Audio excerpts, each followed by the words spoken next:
What is going on, guys? Welcome back to Hippo Supercoach. And holy shit, what a game.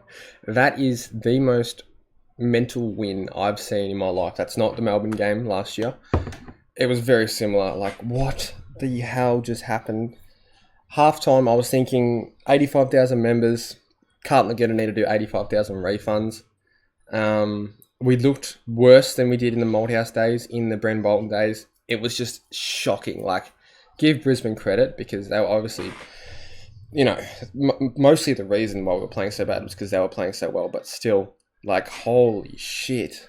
How did we bring that back? And how do we turn that around?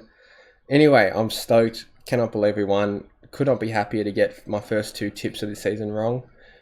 Tipped Melbourne and Brisbane, and yeah, got them both wrong. So, two teams that I fucking hate. Fuck you both. Two grubs on those teams. Pickett and Charlie Cameron. Both can go fuck themselves. They're dirty little pricks. Every time they hit someone, they're really trying to hurt them. Like, they're just absolute grubs. I don't know if any of you guys have noticed, but absolute scumbags. Hipwood, you're a fucking fairy. I hate him too. He's just a soft little diving bitch. Anyway, we won. Who cares? Let's go through the Supercoach scores. I'm going to talk about last night as well. So we'll bring up the who played. Okay, we'll bring up that in a sec. You're a wizard, Harry. Yes, you fucking are. Grundy. So we've got to talk about Grundy. We're going to talk about a fair bit. All right, so let's get through it. So Harris Andrews was good. Neil faded off. I think he was on 117 with about 20 minutes to go. Or maybe 10 minutes to go. And finished on 112. Went missing. I don't know if he got stuck on the bench or something, but yeah, couldn't see him in the end. Dunkley was solid, 21 touches, 9. There's just not much relevance from Brisbane, if I'm being honest. Yeah, really nothing. Nothing in my considerations. Unfortunate for Kadeem Coleman. I thought he played all right. I know 37 Supercoach, but yeah, he very scary injury, that one. That did not look good at all. So fingers crossed he's all right. Harry Mackay, maybe he's a lock. The king, big H. I've always backed him in, and like I've been like with him through all these tough times where he's been shanking it and whatnot. I've always backed him to come good eventually, and what a game he played tonight. Kicks the game winner. Very clutch, deliberate but not deliberate out of bounds in that last little bit there. Just a great game from him. He's not a lock, but he has gone back-to-back 120s, I might add. So, pod, question mark? Not for me. Nothing else really relevant from Carlton besides Zach Williams. Now, I liked Zach Williams' game. First game, you got to remember, this was a very hot footy.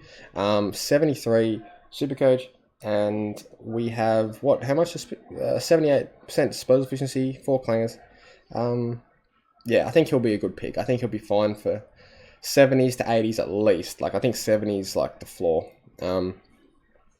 That's pretty much it. Fantasia, no way. Don't pick him. Moving on to something that's very relevant. Sydney versus Melbourne. So, Isaac Heaney. You know what, Heaney? You could be the biggest trap ever, but you're in my team right now. I just think, look, if he is playing full mid, if he has trained with the mids all preseason, look, it makes sense that he's not going to be moved. But how many times have we heard this? I can't even count them. Yeah, but at the moment, look, he looked unreal. The dude's a gun. He's very enjoyable to watch when he's getting the ball.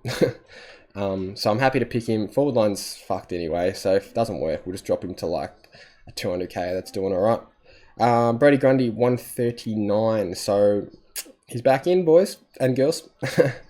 So yeah, Grundy. Look, the funny thing is I didn't see the second half of this game.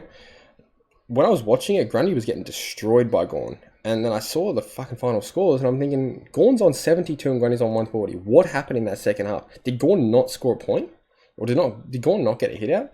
It's weird, because Gawn actually beat him in the hit outs, but from what I heard, Grundy was just much better. Followed up really well. I think he had, 9 clearances. That's unreal for a ruckman. 6 tackles. So, Grundy of old, really, in that second half. Lock him in. Too much value there. James Jordan, I think he's still a good pick, 81. Only had the 18 touches, 7 tackles, which is really nice. We do need to see those disposals go up closer to the 21, 22 mark. But yeah, Goulden is gone for me. Roll just was not nice. This is what happens with wingers. Sometimes they just have games where they just can't get the ball, and the ball just doesn't go their way. And it's just the nature of the position and the role. But yeah, for me, I think he's going to be a bit inconsistent. The highs are going to be really high. The lows are going to be pretty low, like we saw. And price, obviously, break even is going to be pretty high now as well. So no point jumping on Goulden, I don't think. Matt Roberts, pretty good game. So I'm not sure why there was such a difference in Supercoach to fantasy. That's very strange to me, but there is. But I think, yeah, he's a good pick. 150k, 76, going to have a nice low break even, so grab him. And that is pretty much it from Sydney. Moving on to Melbourne. So Viney's gone nuts. He's not for me, though. 2 goals definitely helped him. Stephen May, whatever, I don't care about him. Petrarca, solid game from him without being too good. Salem's one I'm tempted by, but I just don't think he'll quite be a top 6 defender. Maybe he will, I don't know.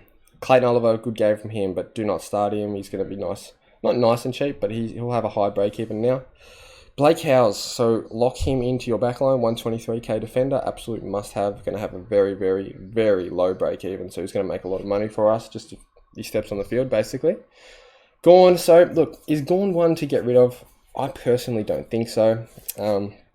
Obviously, Grundy has an advantage because he's trained with him all last year. He knows his weaknesses, he knows his strengths, so Grundy can manipulate that. You could make the argument that Gawn could have done the same for him, but I mean, I don't know what happened. I think Gawn will bounce back, though. I'm not too worried about the pick. But yeah, very surprising to see him score that low. Very, very surprising. But I think Gawn's a player with a lot of pride, I think, and he's going to come back next week and go bang. I'm pretty confident on that. Caleb Windsor, 58. Look, this is probably a bench option. Just another one with the wing roll. Probably not going to get quite enough of the ball.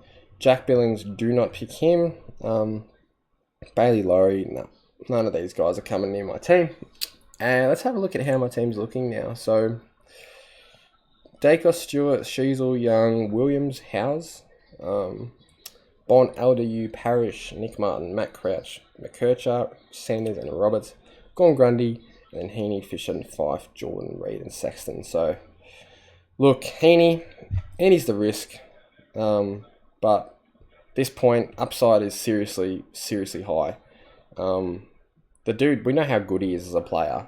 It's just a matter of if you can have the right role for Supercoach. And look, it looked perfect, the role. Goulden's not even getting midfield time, so he's not a threat to those CBAs. Yeah, it looks like they want to play Heaney in there. Hopefully John Longmire doesn't fuck us over too hard. If we have to flip him at his bye, we'll do so. But at this point, I'm thinking this is a good punt to take. A lot of upside there, so... That's it for the video, guys. I'll do a league code in the comments. Drop a like, hit the subscribe button if you're new, and I'll see you in the next one.